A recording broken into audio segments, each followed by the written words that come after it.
Congresso promulga reforma tributária com a presença dos presidentes dos três poderes, xingamentos e até caso de agressão entre parlamentares. Voo da Esperança. Governo envia avião da Força Aérea para resgatar mais 32 brasileiros e familiares em Gaza. Verão do El Niño.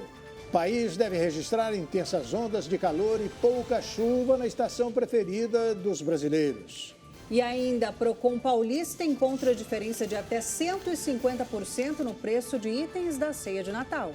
O Brasil News, da Rede Brasil, está começando.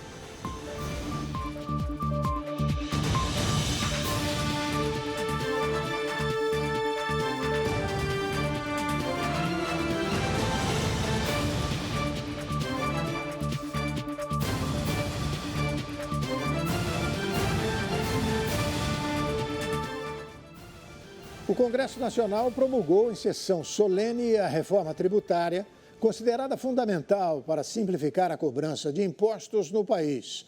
Com a reforma, a expectativa é atrair investimentos, criar empregos, além de reduzir as desigualdades sociais. A sessão foi marcada por vaias ao presidente Lula, tapas e abraços entre as autoridades. O plenário da Câmara estava cheio. E Lula foi ovacionado por deputados aliados e vaiado por parlamentares da oposição.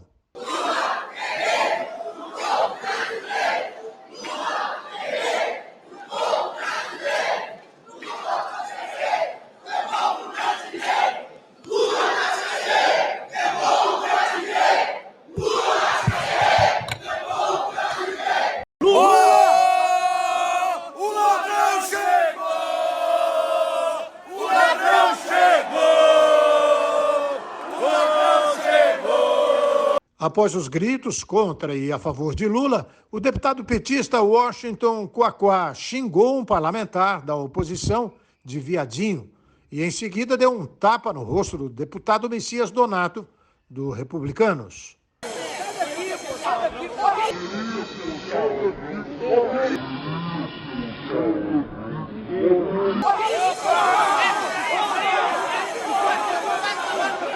Donato se pronunciou horas após a agressão e disse que se sentiu humilhado e que irá tomar as devidas providências sobre o caso.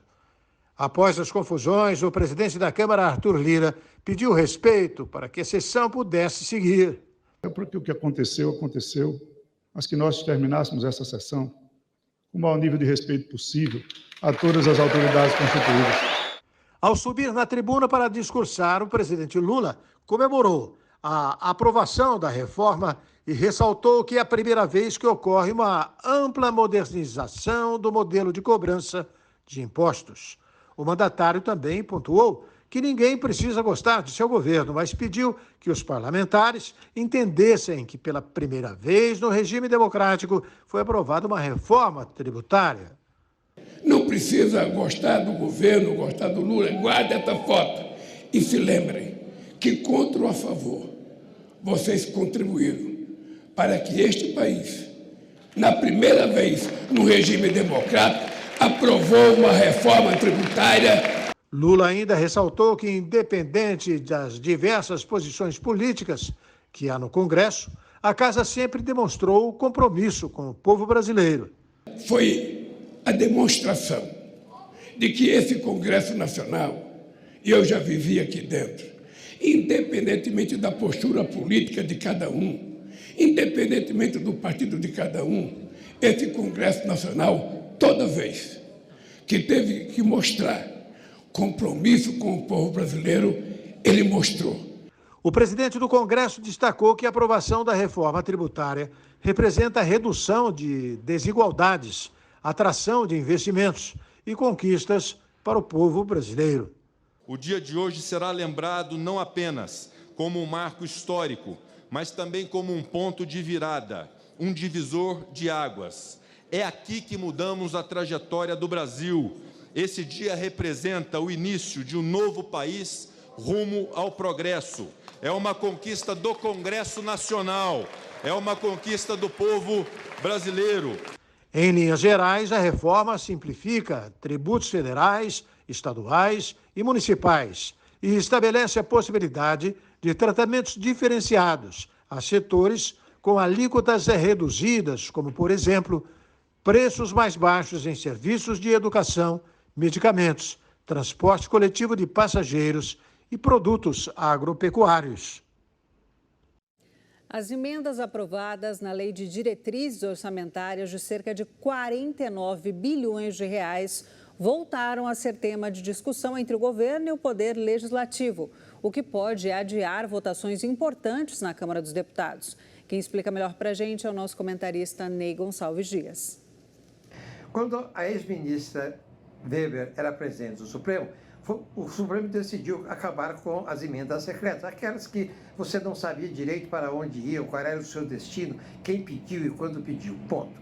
Depois disso, foram criadas outras alterações. E agora, o Congresso, a Câmara e o Senado acrescentaram mais amplitude para as emendas, que poderão chegar a 48 bilhões no ano que vem. Isso eu estou falando além das chamadas emendas impositivas, que é aquela que obrigam o governo, aquelas que obrigam o governo a cumprir a sua entrega aos parlamentares.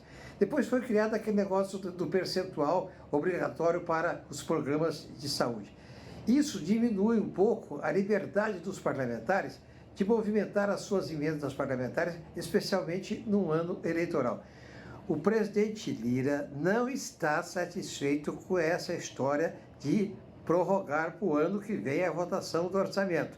A informação que eu tenho de bastidores de Brasília é que ainda hoje, quinta-feira, ele vai fazer todo o esforço que lhe for possível para que a votação seja ainda este ano.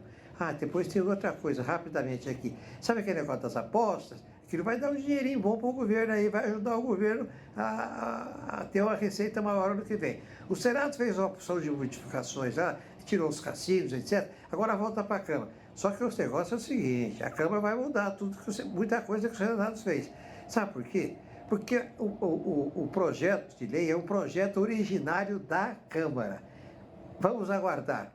Estão, portanto, na pauta a votação do orçamento em 2023 e a aprovação com modificações da Câmara do projeto das apostas. O avião da Força Aérea Brasileira decolou para o Egito com ajuda humanitária e vai resgatar um novo grupo de brasileiros na região de conflito entre Israel e o Hamas. O avião que decolou hoje para o Cairo, no Egito, com ajuda humanitária, deve ter o retorno com os brasileiros e familiares repatriados no sábado, às 3 horas da madrugada. Desde o início do conflito entre Israel e Hamas, o governo fez 11 resgates, totalizando 1.525 pessoas e 53 animais domésticos repatriados. Este voo leva 150 purificadores de água portáteis, equipados com kit voltaico, painel solar, inversor veicular e controlador de carga para aumentar a autonomia de energia. Os equipamentos têm capacidade de produção por unidade de mais de 5.000 litros de água por dia, segundo o governo. A quantidade de mortos na guerra iniciada em 7 de outubro já passa de 20.000. A expectativa de mais uma trégua com a visita do líder do movimento islamista, Ismael Haniyeh, ao Egito e com negociações na Europa é frustrada com o posicionamento do primeiro-ministro israelense Benjamin Netanyahu, que insiste que não haverá cessar-fogo antes da eliminação do Hamas. O Escritório para a Coordenação de Assuntos Humanitários da ONU informou nesta quinta-feira que o exército israelense ordenou a evacuação imediata de uma área que representa quase 20% da cidade de Khan Yunis. A área inclui 32 abrigos com mais de 141 mil deslocados internos. A maioria das pessoas que precisaram abandonar o norte do território palestino. O exército israelense divulgou imagens de túneis do Hamas na faixa de Gaza. De acordo com o porta-voz, a rede de galerias seria usada inclusive pelos líderes do movimento palestino que planejaram o ataque de 7 de outubro. O exército israelense afirmou ter descoberto uma rede de túneis na faixa de Gaza, utilizada por dirigentes do Hamas, inclusive os que planejaram o ataque brutal de 7 de outubro. As forças de defesa de Israel mostraram imagens do que seriam esconderijos de terroristas com escritórios e residências que pertencem a altos dirigentes do movimento islamista palestino.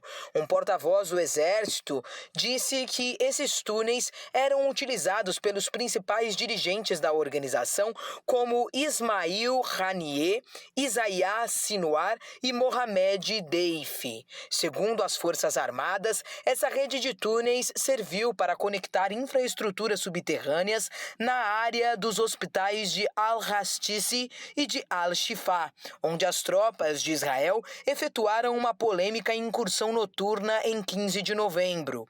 Uma estimativa do Instituto de Guerra Moderna da Academia Militar da West Point dos Estados Unidos indica que o Hamas construiu em Gaza uma rede de 1.300 túneis com 500 quilômetros de extensão para evitar o bloqueio que Israel impôs no território desde 2007. A destruição dos túneis é um dos objetivos de Israel em sua ofensiva militar em Gaza, com a qual pretende eliminar a organização palestina. E a seguir, fenômeno El Niño vai provocar verão mais quente e seco no Brasil. E nas praias paulistas, banhistas devem ficar atentos à qualidade da água do mar e da areia antes de curtir as férias de janeiro. O Brasil News vai para um rápido intervalo e nós voltamos já já. Fique com a gente.